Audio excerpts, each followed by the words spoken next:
So the case that we have taken is there are no right or wrong answers. There are just choices that we have to make and opinions that we have to give. So because this is a special interest group, it's already initiated group. All of you are experts in vascular liver diseases.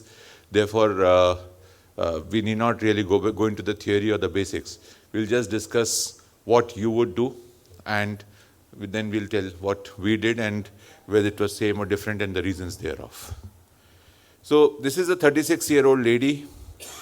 She was diagnosed to have Budd-Chiari syndrome in 2018. She had presented with just ascites and mild jaundice. She had all three hepatic vein thrombosis.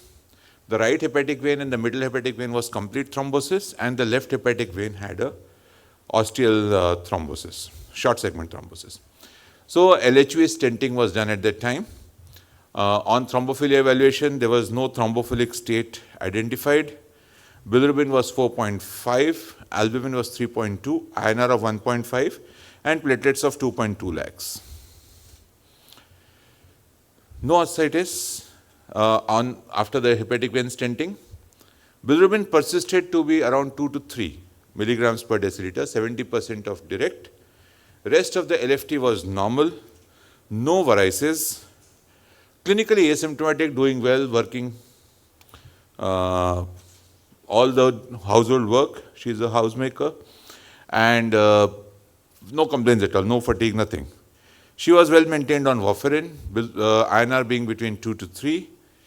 So at this stage, you have a patient presented with a bilirubin of 5 and ascites, INR of 1.5. You have done a left hepatic vein stenting. Clinically, patient has completely responded. Bilirubin remains 2 to 3. What would you do for this patient? Would you just observe, or would you go ahead and do a TIPS for this patient? Or something else? Yeah. I would actually like to observe because ascites is not there, LFT is not worsened compared to the initial management plan. So we can observe and continue on oral anticoagulation. Yeah, so the albumin has picked up, the other parameters, ascites has gone away, no varices, but bilirubin is 2 to 3. So, anybody has any other opinion? Yeah, one more thing is, in such patients, if they are on follow-up with us for a long time, I would like to do serial fibroscans in this patient. So, if you see that it is worsening, that we know that the physiology in the liver and the stiffness is changing. So that might change our management. Biochemical changes might come in later. So I think this is interesting. So fibroscans in Budd-Chiari, there are 2 papers, one from All India Institute, one from Barcelona. And the values which you see are much higher in these patients because it's a congested liver. And therefore, we don't know how to define the response. But I think you have put a very important point that you can do a serial fibroscan monitoring and see whether it is worsening or not. Now, whether it is because of congestion or fibrosis, again, that's an unanswered question, but I think it's a good thought, but we require validation for this. So, it's very important in this particular patient what Dr. Bexford panelists suggested, that despite the first thing is one vein was decompressed when other veins were not. The second thing was bilirubin was persisting. It is telling you something. And despite that, she is off diuretics. And her albumin has picked up. But a persistent bilirubin and 2 persistently blocked hepatic vein is telling you you are going to face problem in future. So what are the variables at this stage which determines the natural course of SFG disease? Is degree of fibrosis. We very well know that. If the underlying degree of fibrosis or cirrhosis is there, these patients will do bad.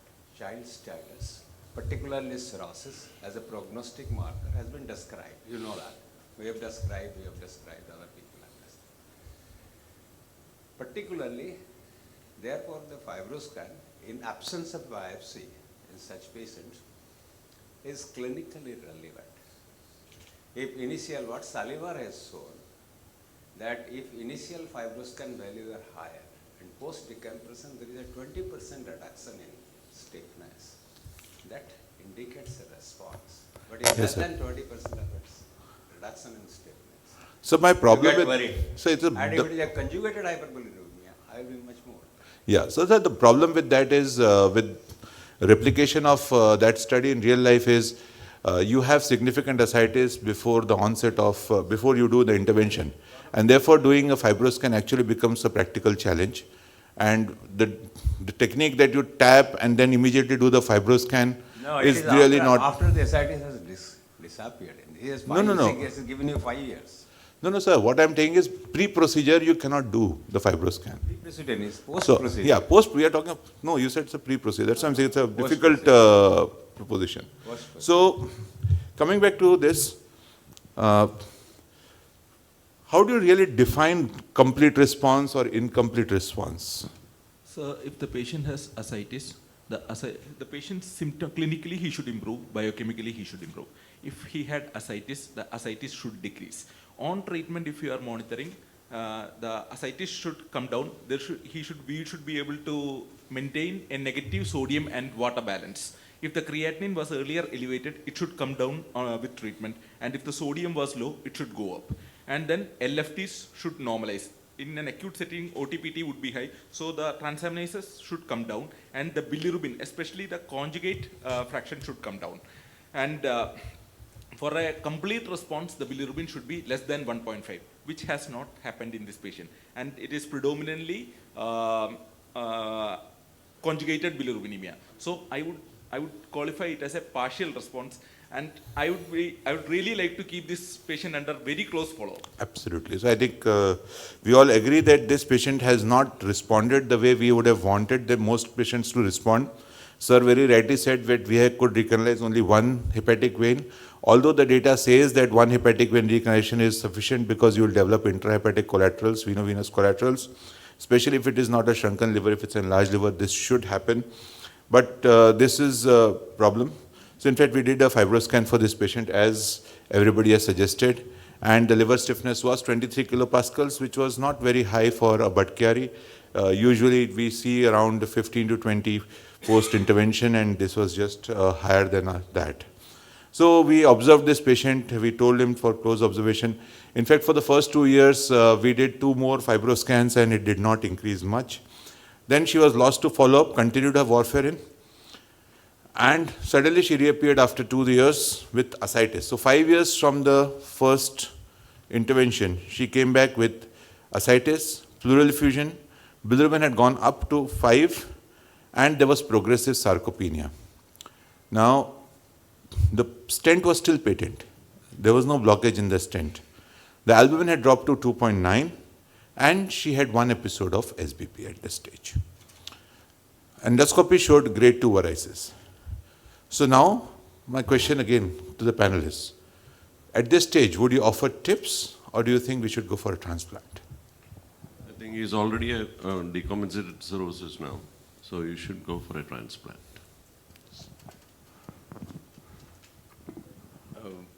She's definitely a case for transplant listing, but we can still go ahead with tips. Because Alright. it'll give us some time, it'll actually ascertain the course of disease over a period of time, and transplant can always be offered later, subsequently, after tips, although it might be difficult for the surgeons, but Yeah, so these are, yes, Naveen. Again, DDLT versus LDLT. So if you have an LDLT, somebody needs a definitive answer because you're not going to correct this situation completely. You might again come to an incomplete response kind of a situation with this one. And once you do a TIPS, you change the physiology, you don't know how things will change. So if DDLT, TIPS, if LDLT, straight away. So I think brilliant points, both of you. One, that both the options are correct here. I mean, you can offer tips. If you go by the stepwise management, if you follow the Europeans, that's fine. If you go by our APASL guidelines, then yes, it tells that you can go for transplant in these patients. I think many of us here, including Acharya sir, would say that this patient already is advanced cirrhotic, may not improve with tips. Probably we should have done tips earlier in this patient, maybe. But I think it is all wisdom in hindsight. So, yeah. At this moment, may I just ask, I mean, would there have been a point, had we done, we knew that the bilirubin was 2, there was an incomplete response. Would there have been a point, had we done an HVPG at that point of time, and if it had been elevated, go for tips? So rather than HEPG, we could have done a direct portal vein pressure measurement, because you could have gone directly and probably that would have helped. Problem with Budd-Chiari is you would be able to do HEPG in the vein which you have opened. And that segment of liver is actually likely to be decongested and likely to show you lesser HEPG. Whereas the real fibrosis and damage is in the other two lobes where you are not able to measure HEPG. So that is the practical problem that you face when you try HEPG in these patients.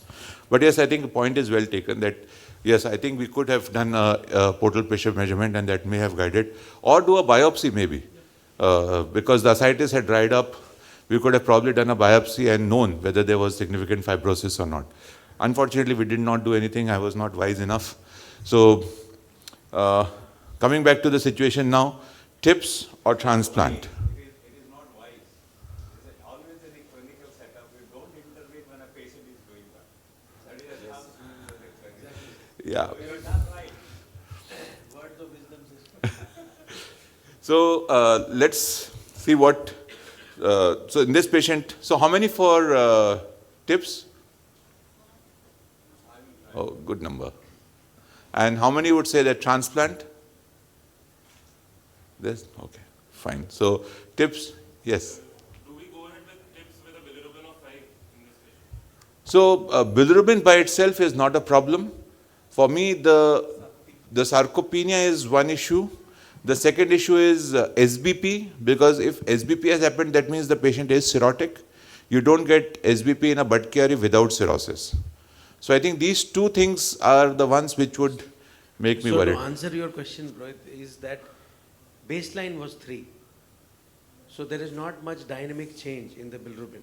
So the absolute value of bilirubin, actually what we take in for tips is sometimes is that you have to see a dynamic value, where it was and how much it has changed.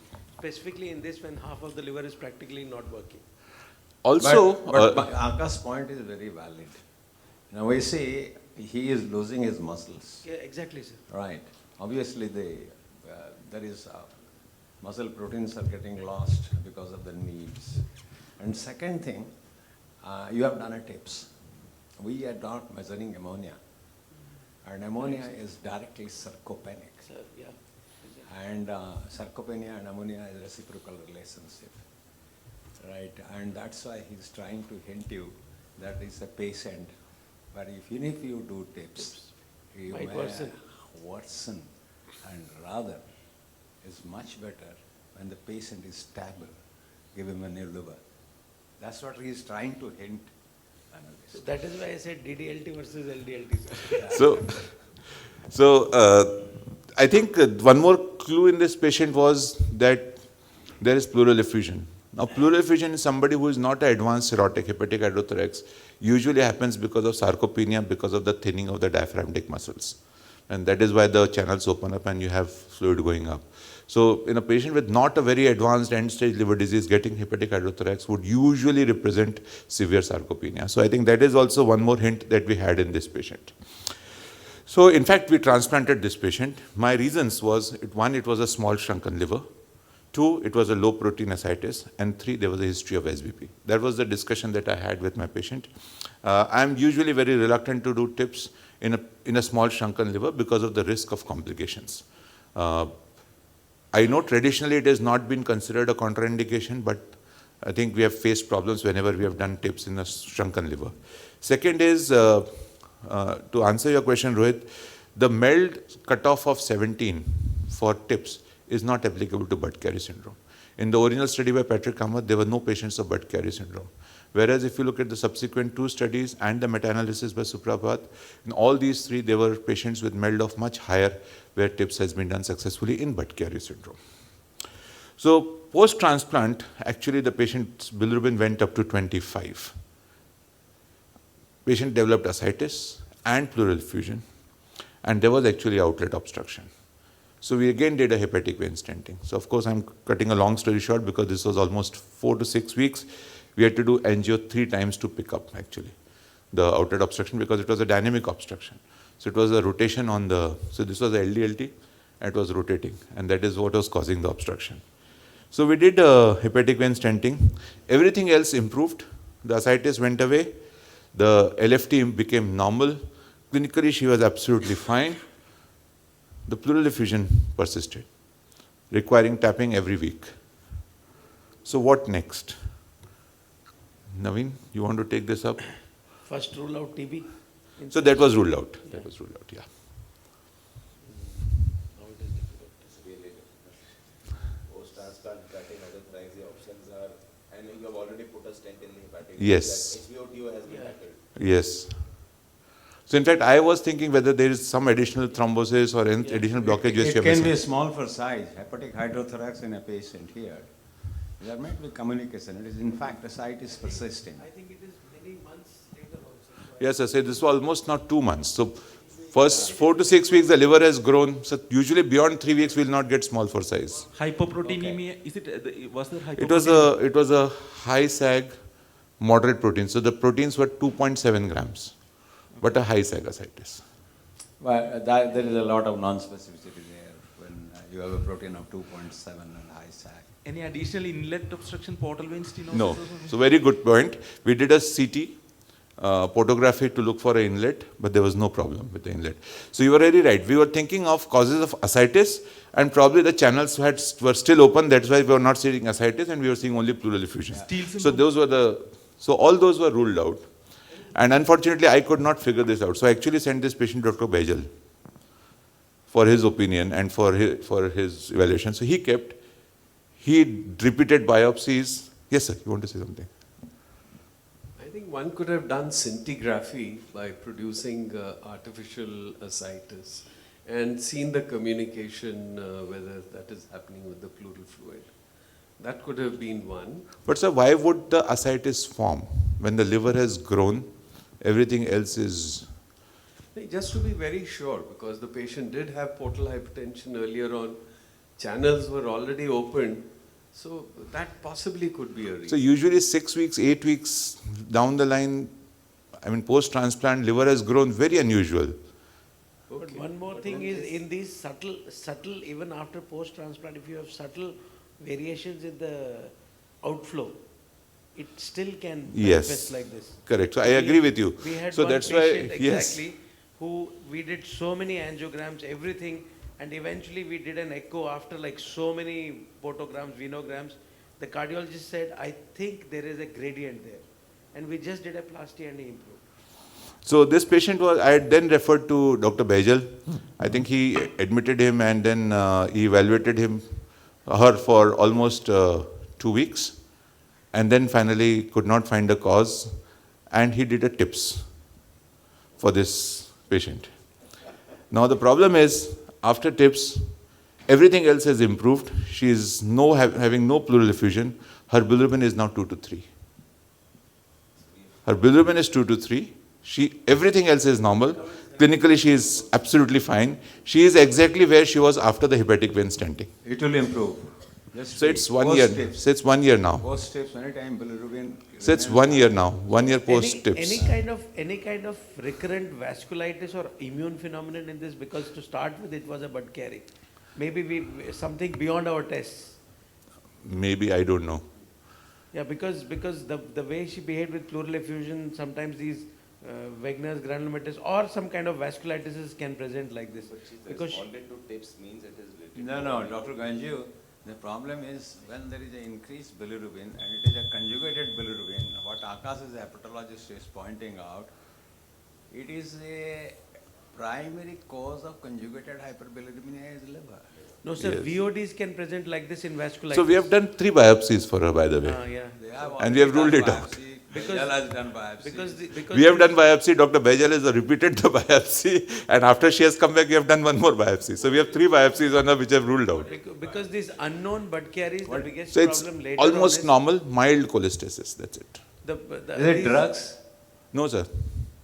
Nothing, So, nothing. In these patients, sir, most of the times what we see is autoimmune or bud carry is that if the phenomena recurs and we don't know what is happening, these subtle VODs and thrombosis, vascular channels, it is seen, and that will be in the liver, sir. Yeah, that will be in the liver, but the biopsies, they have done 3-4 biopsies. That should have been it. So no? we need One to have- biopsy can have sampling error. Maybe I will- we need to have a better pathologist, sir. She did not have an underlying myeloproliferative. No, she did not have. We have done NGS for her. So NGS has ruled it out. So, okay, great. Thank you very much. Thank you panelists and thank you audience for this active participation. That indicates many things we don't know. That was the purpose of getting it here. So I thought you all will add something to. And second, I wanted to share that, I mean, there is no shame in sharing something that you could not answer. You made mistakes and you took help of others. I think that is also what something which clear message which I wanted to give out of this case. Akash, by and large, what we used to say is if you decompress the left hepatic vein, you will not decongest the liver. You have to decompress either the right hepatic vein or the middle hepatic vein, which possibly was difficult in this case because the entire vein was blocked. So I think where we probably went wrong was not doing a TIPS or a DIPS to start with, but she responded very well to left hepatic vein stenting. For almost 6 years, she didn't have ascites. Bilirubin did not bother me because if you see in cirrhotics, even after they recover, bilirubin keeps on hovering around 2 and 3. Whether that is due to some amount of hemolysis going on or what it is, We don't it know. doesn't. Yeah, very true, sir. So I agree with you. And what we found out in our 2016 paper, we showed that if you are draining more than 50% of the liver, if there are sufficient veno-venous collaterals which you have picked up, then it is sufficient even if you do a left. And this was the case here. It was almost 60% of the liver we could estimate that it was draining. But like I said, I mean, we do statistics and those are, not every patient will follow the rules. I agree, sir. Whichever vein you open, the liver remodels like that, sir. That's right. And but- the other area You gets know, atrophied that most of the used to time. be the teaching earlier on. But I would also suggest pleural effusion, you should produce an artificial ascites and do a scintigraphy to be very sure that there is no communication. No communication.